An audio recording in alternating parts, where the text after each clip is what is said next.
여러분들도 지금 열심히 공부를 하고 계신 것 같아요. 근데 그렇게 열심히 공부했던 게 좋은 결과로 기억이 돼야 되지 않겠습니까?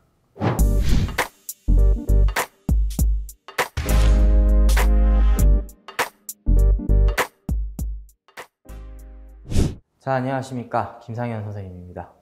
자, 지금 이제 4월달 말이 됐습니다. 날씨가 좀 더워지고 있는데, 지금 여러분들은 지금 현역 고3들이라면은 중간고사 때문에 굉장히 좀 바쁠 것 같고, 그리고 또 N수를 하고 계신 분들이면은 또 이제 유평이 더 다가오죠. 여러분들 너무 공부를 열심히 하시는 거 알아요. 왜냐면은 저도 고3 때 그렇게 공부를 했으니까요. 이제 고등학교 3학년 때 선생님은 공부를 하다가 이제 학교를 가서 학교에서 열심히 공부를 했어요. 그러니까 고등학교 3학년 때 열심히 공부한 것만큼 학교에서도 열심히 공부를 했어요. 그래서 학교에서 열심히 공부를 하다 보니까 학교 도서관에서 날이 새는 줄도 모르고 공부를 한번 한 적이 있거든요. 그래서 날이 새고 나서 이제 밥을 먹어야 되겠다, 학식을 먹어야 되겠다 해서 갔는데, 학교 앞에 이제 도서관 밖을 나와 보니까 너무 이쁜 거예요. 학교가 너무 이뻐가지고, 제가 지금 이게 벌써 뭐 갤럭시 22까지 왔는데, 이제 갤럭시 2 폰을 가지고 학교 앞에 사진을 찍었어요. 이게 한 10년 전 사진이겠죠. 화질이 별로 안 좋아요. 그래서 저희 어머니께 보내드렸는데, 어머, 학교 너무 이쁘다. 10년이 지나도요, 그때 내가 열심히 공부했던 시간, 내가 좀 고생했던 기억들은 굉장히 강렬하게 기억에 남습니다. 여러분들도 지금 열심히 공부를 하고 계신 것 같아요. 근데 그렇게 열심히 공부했던 게 좋은 결과로 기억이 돼야 되지 않겠습니까? 실패한 결과와 성공한 결과, 물론 내가 열심히 공부했기 때문에 내가 그 강렬했던 기억은 잊을 수 없겠지만, 내 기억이 성공한 결과로까지 연결이 되면 훨씬 더 좋은 기억이 될 것 같아요. 열심히 했던 기억이 아니라 좋은 기억.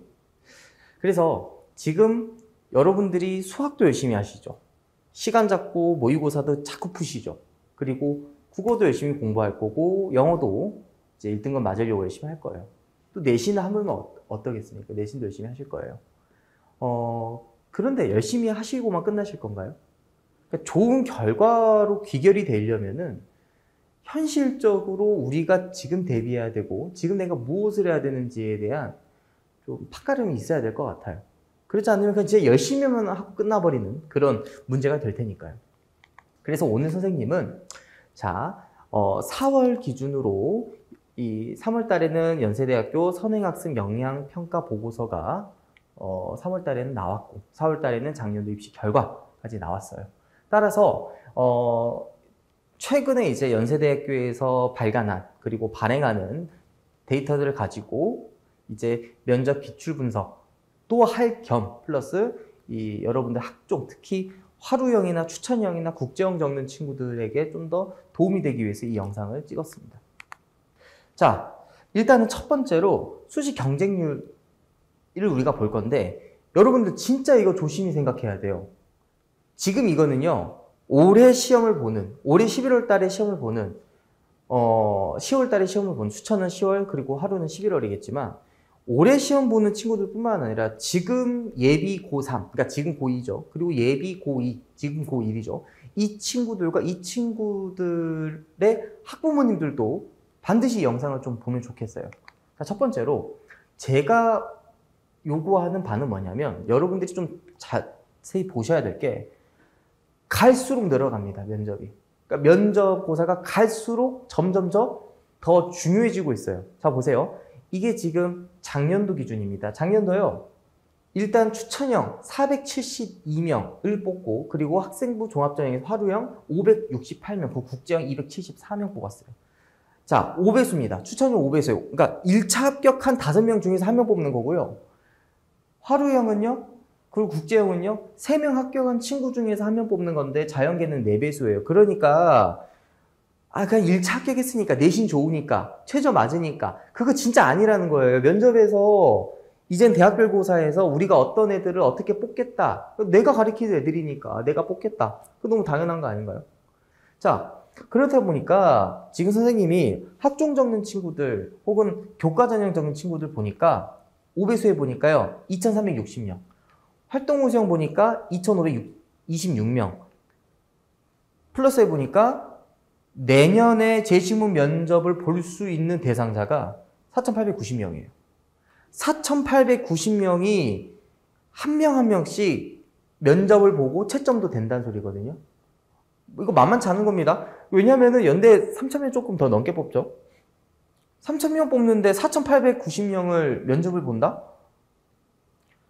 여러분들은 이 안에 드는 것만 생각을 하시죠. 내신은 얼마 정도 나와야 교과를 적고 학종을 적고 학교는 일반계고 학교는 뭐 특목자사고 외고고 여러분들은 그것만 공부하시고 그것만 관심 있으시고 다른 유튜브에서도 그것만 보시죠. 근데 현실은 그러지 않습니다. 그리고 작년에는 이 종합전형 중에서 활동호수 국제 적었던 친구들이요. 추천을 적을 수가 없었어요. 그러니까 중복 지원이 불가능했어요. 그러니까 그러니까 올해 지원하는 친구들은 화루를 적는 친구들은 추천을 못 적는 대신에 국제를 적는 친구들은 추천을 적을 수 있게 만들어놨어요. 그러니까 국제형 적는 친구들은 나는 교과 등급이 좀 잘 나오는 것 같아. 그럼 추천형 적으실 수도 있게 되었습니다. 자, 그래서 작년도 이 입학생들을 기준으로 해서 추신 고교를 보니까 교과 5배수라고 했죠. 올해 5배수입니다. 그리고 학생부 종합전형 3배수입니다. 자, 일반계고 친구들이 94.1%, 그리고 자사고 외고 친구들, 자사고 10%, 외고 12%니까 이쪽 학생부 교과는 뭐 자사고, 과학고, 영재고, 외고 친구들이 많이 없지 않습니까? 그렇기 때문에 일반계는 교과, 왜냐면 등급이 잘 나오니까요. 그리고 자사, 외고, 뭐 국제고 친구들은 종합 혹은 국제형 이렇게 여러분 생각하실 거예요. 그럼에도 불구하고요, 일반고 친구들은 종합의 54%거든요. 쉽게 말해서 과반 이상입니다. 그러니까 이걸 보고 계시는 분들 중에서 내가 일반계고 친구다. 일반계인데 나 지금 내신도 1점대 나왔고 2점대 초반 뭐까지 괜찮다고 하니까 난 뭐 교과 적으면 되겠지, 연대 적으면 되겠지. 안 돼요. 절대 안 됩니다. 왜냐하면 일반계고 친구들이 교과 적잖아요. 그 5배수예요. 그러니까 그 똑똑한 친구들 5명 중에 1명 뽑는 거거든요. 그리고 종합 같은 경우는 3배수라고 하더라도 경쟁하는 친구들이 특목자사 친구들이에요. 그러니까 여기까지는 맞는 말이에요. 일반고는 교과 전형, 특목자사는 종합 전형에 집중하는 거 맞아요. 그럼에도 불구하고 종합전형 또한 일반계 친구들이 과반이기 때문에 일반계고 친구들이 전혀 면접고사에 대해서 생각 안 하고 있다가 나중에 특목자사 애들이랑 붙었을 때 탈탈 털린다. 나는 내신 1등급인데. 그러면 여러분 생각을 해보세요. 외고 3등급이 친구랑 일반계고 1등급이 친구 중에서 결론적으로 면접 잘 보는 애가 들어갈 수밖에 없는 상황이에요. 그래서 여러분들이 만약에 일반계고 친구다 그럴수록 면접 필요성이 훨씬 더 커졌다 이렇게 생각하면 되고요. 그래서 선생님이 실제로 몇 배수인지, 그러니까 쉽게 말해서 1차에서 이 몇 배수를 뽑는지 플러스 실제 경쟁률을 한번 봐봤어요. 자, 교과형 같은 경우는 작년에 교과 3배수였거든요, 2차가. 근데 실제 경쟁률은 5.76대 1이었고 화루형 같은 경우는 인문은 2.5배수, 그리고 실전 경쟁률 9.66대 1이에요. 그러니까 9명 중에 1명, 10명 중에 1명만 붙어요. 그리고 국제형 같은 경우도 7.8대 1. 이것도 낮은 경쟁률이 아니죠. 그러니까 우리는 이게 궁금하죠, 이게. 경쟁률이 얼마나 나왔나. 지금 제가 말씀드리는 것도 이런 거였고. 자, 그런데 이걸 한번 도식화시켜서 선생님이 한번 예를 들면서 설명을 해드릴게요.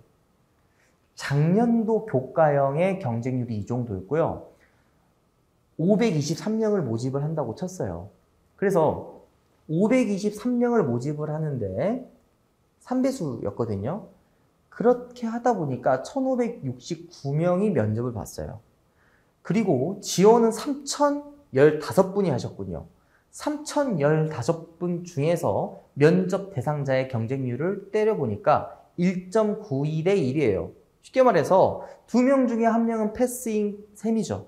어디에서? 1차에서는. 그러니까 1차에서 일단 걸리는 게 반 정도를 줄인다는 소리예요. 그런데 선생님 몇 배수라고 그랬죠? 3배수라고 그랬죠. 교과형 3배수입니다. 이게 높습니까? 이게 높습니까? 근데 왜 여러분들 이것만 지금 생각하고 계세요? 면접 왜 준비 안 하시죠? 면접은 왜 그때 가서 하면 되지라고 생각하세요? 그러니까 여러분들 지금 수학도 열심히 공부하고 영어도 열심히 공부하고 한국사도 어쩌고 저쩌고 탐구도 열심히 하시는데 왜 이 생각은 아무도 안 하고 계신지 모르겠어요. 이것보다 이게 더 중요한 상황일 텐데. 근데 왜 좀 더 비관적인 얘기 말씀드릴까요?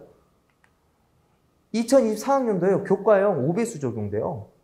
교과형 5배수 적용되고 그리고 앞에 있었던 모집인원 그대로 선생님 갖고 와서 해봤거든요. 모집인원이요. 472명을 교과에서 모집을 하는데요. 5배수라고 그랬죠. 1차 면접 경쟁 5대1이라고 해서 역산해 보니까 면접 대상자가 교과형만 하더라도 2,360명입니다. 작년도에 3,000명 좀 초반대 지원했지 않습니까? 3,000명 초반대 예상을 해보니까 3,100명으로 예상 잡아둬요. 1차 경쟁률은요, 1.31대1, 100개 안 돼요. 여기서 2명 중에 1명이었는데, 이제는 2명 중에 1명도 아니에요. 그러니까, 교과 어느 정도 나오면은 어느 정도 가요. 문제는 여기서 걸러져요. 근데 왜 안 하냐는 말이죠. 선생님 말씀이 해주고 싶은 말은. 자, 그래서 2021학년도의 면접 대상자가요, 지금 얘기했던 이 재시험 면접, 이 대상자가 2,657명이었거든요.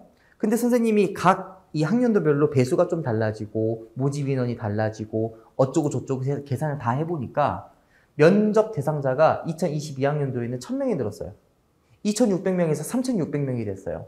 2023학년도 작년이죠. 작년에는 4,200명이 됐어요. 600명이 업됐죠. 그리고 올해는요 다시 600명이 업됐어요.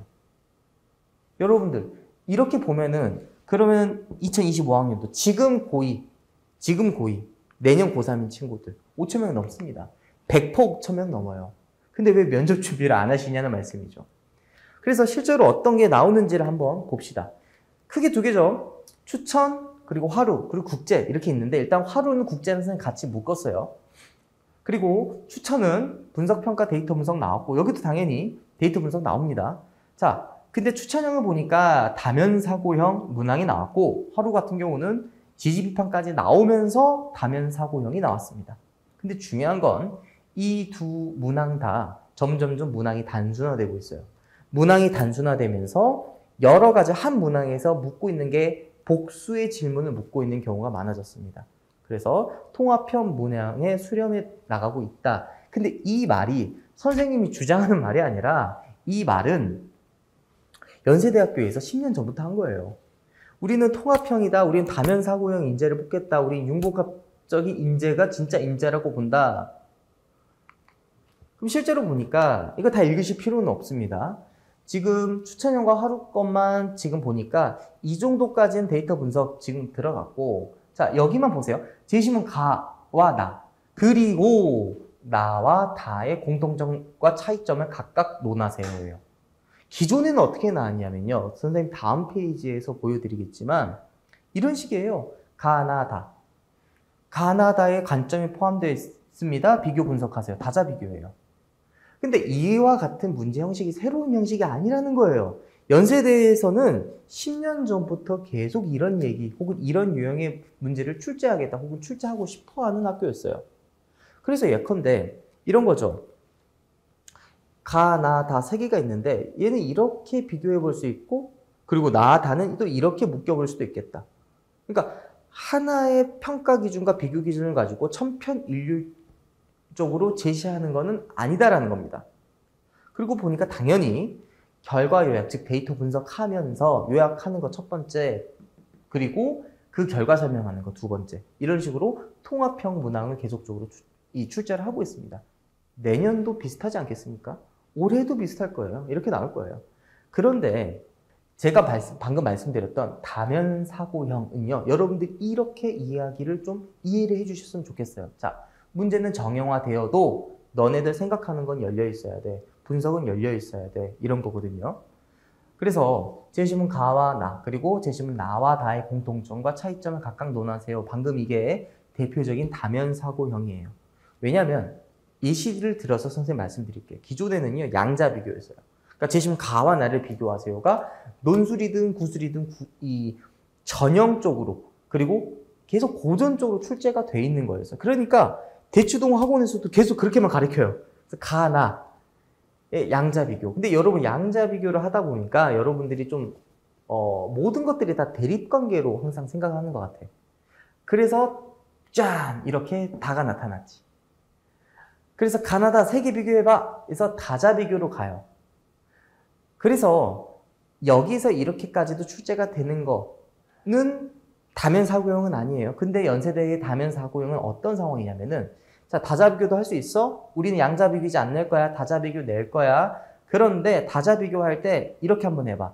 가, 나에 대해서 비교하는 것은 어떤 특정 아젠다로 우리가 비교 분석할 수 있는 거야. 또 두 번째, 나, 다에서는 다른 아젠다로 비교할 수 있는 거야. 이런 식으로 아젠다를 추출해내고 의제를 설정할 수 있는 분석력과 문제 해결력을 갖고 있는 학생이면 바로바로 붙을 수 있도록 하는 게 현재 재시문 구술 면접의 핵심이다 라고 제가 말씀드릴 수 있을 것 같습니다. 자, 그리고 두 번째는 통합형이었어요. 자, 제가 좀 이따 충격적인 거 보여드릴 건데 10년도 더 된 얘기예요. 근데 그래도 보여드릴 거예요. 일단 통합형, 제가 이렇게 좀 이해를 했으면 좋겠어요. 형식과 소재는 자유롭게 출제될 수 있어. 여러분들 국제형에서 영어 제시문 나온다고 해서 영어 제시문이 어려울까요? 영어 제시문이 합격을 가르는데 좀 좌우가 될 만한 변인인가요? 택도 없는 소리입니다. 할 수 있어요. 쉽게 말해서 쉽습니다. 영어 제시문을 가지고 이거 읽으면은 합격이고 못 읽으면 불합격이고 이 정도로 어려운 제시문 나오지 않아요. 대신 그게 영어가 나오든 도표가 나오든 시가 나오든 그림이 나오든 어떤 형식으로든 어떤 소재로든 나올 수 있다라는 거는 여러분 아셔야 된다는 거야. 왜냐하면 선생님 방금 뭐라고 그랬어? 생각은 열려 있어야 된다 그러잖아.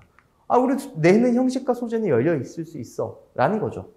그래서 보니까 제시문 문제, 제시문 가나 다 지금 보니까 다양한 관점이 있다. 가나 그리고 나다. 이거 방금 읽었던 거죠. 문제 1번이었어요. 그럼 여러분 자연적으로 가나 비교하고 나 다 비교하시겠죠. 비교 매트리스를 또 만드시겠죠.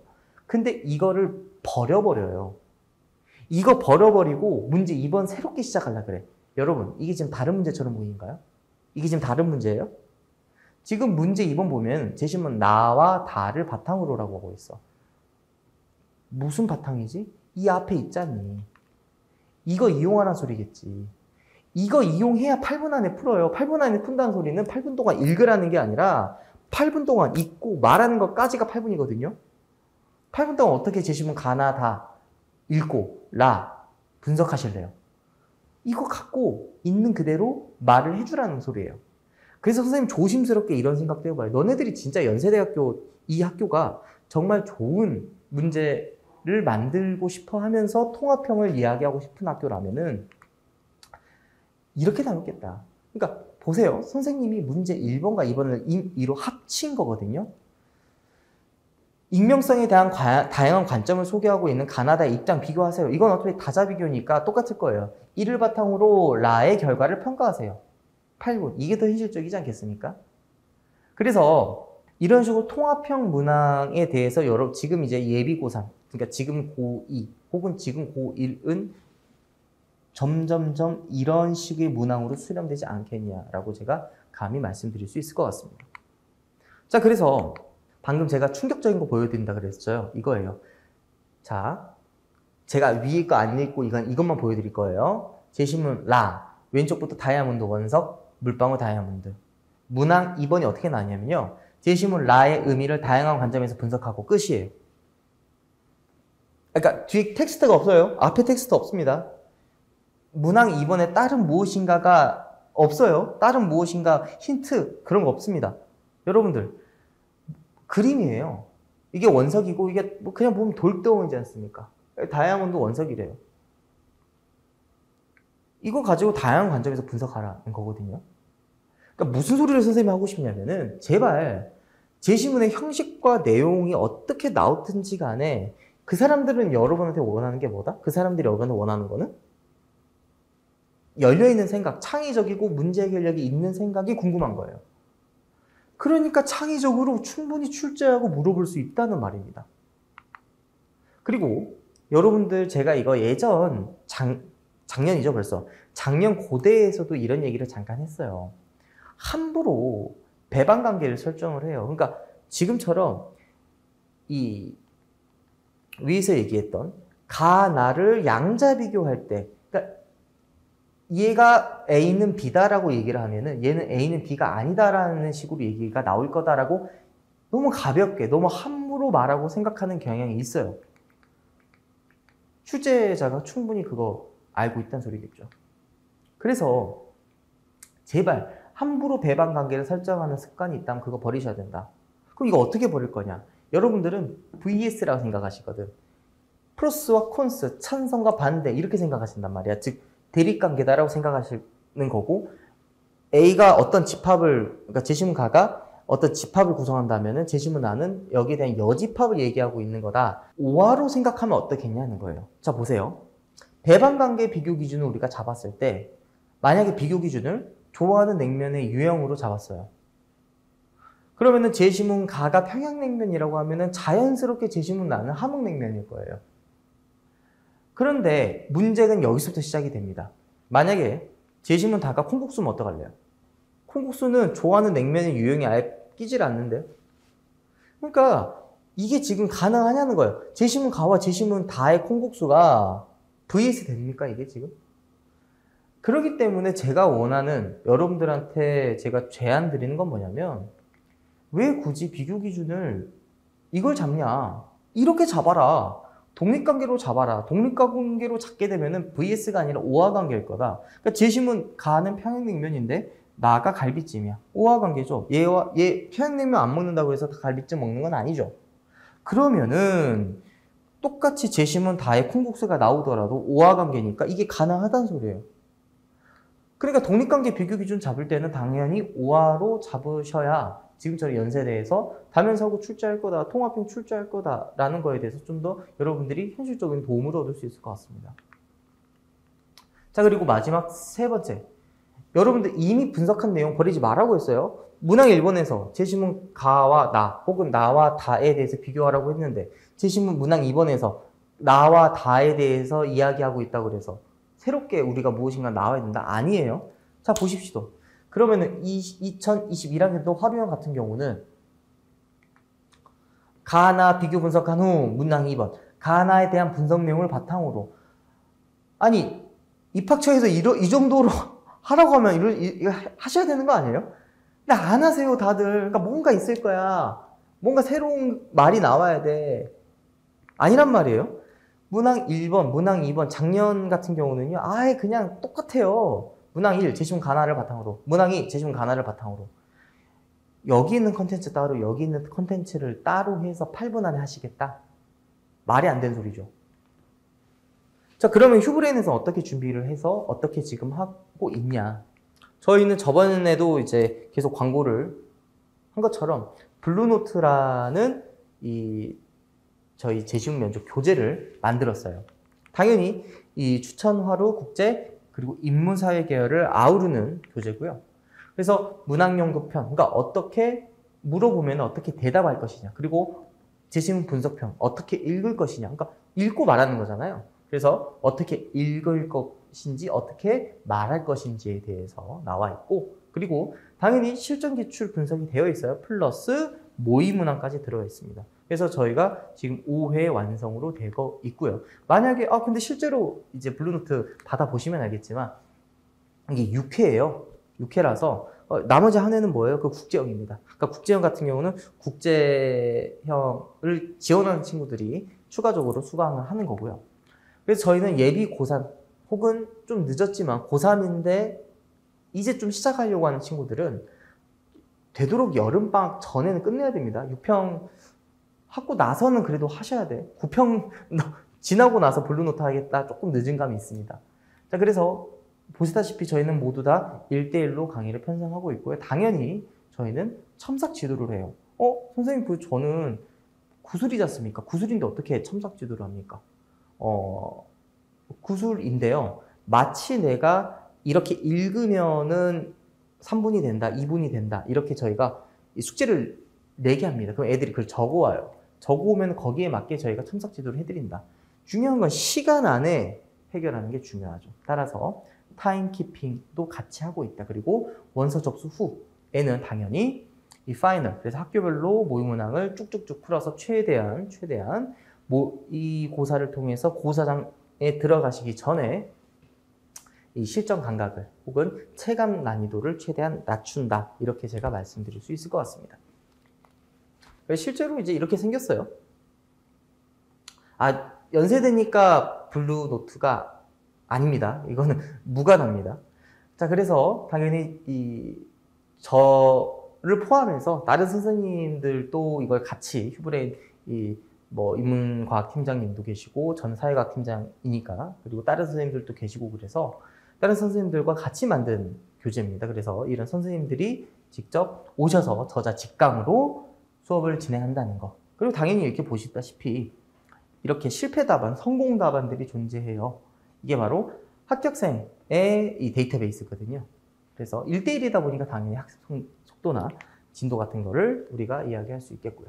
자, 마지막으로 말씀드리고 싶은 게 뭐냐면, 면접을 그때 가서 해도 된다, 하루 만에 면접 끝내기로 해서 합격한 친구들이 있겠죠. 저는 그래요. 문 닫고 들어가든지, 아니면은 내가 문을 열고 들어가든지, 아니면 열려있는 문을 통해서 들어가든지, 들어가면 장땡 아니냐. 저 10분 동의합니다. 맞는 말이에요. 그런데 방금 제가 말씀드렸던 거, 지금 그 리스크를 본인이 부담하실 수 있으시겠습니까? 쉽게 말해서 지금 내가 열심히 공부하고 내가 모의고사를 잘 나오기 위해서, 내신이 잘 나오기 위해서 지금 열심히 다들 하시는데, 그 좋은 집중력들이 나중에는 허무하게 필요 없는 거가 돼버린다면 안 되겠죠. 따라서 재심입 면접의 특징은 매일 해줘야 된다거나 매주 해줘야 된다거나 그러지 않습니다. 꾸준하게만 해주면 돼요. 이게 무슨 수학도 아니고 영어도 아니고 뭐 버캐블러리 따로 있고 그러지 않습니다. 공식 따로 있고 그러지 않아요. 내가 한번 익힌 거를 한 달에 한 번씩이든 3주에 한 번씩이든 꾸준하게만 해주면 그 친구 못 이깁니다. 그 친구는 문을 열고 들어가든 닫고 들어가든 안정적으로 들어갈 수 있어요.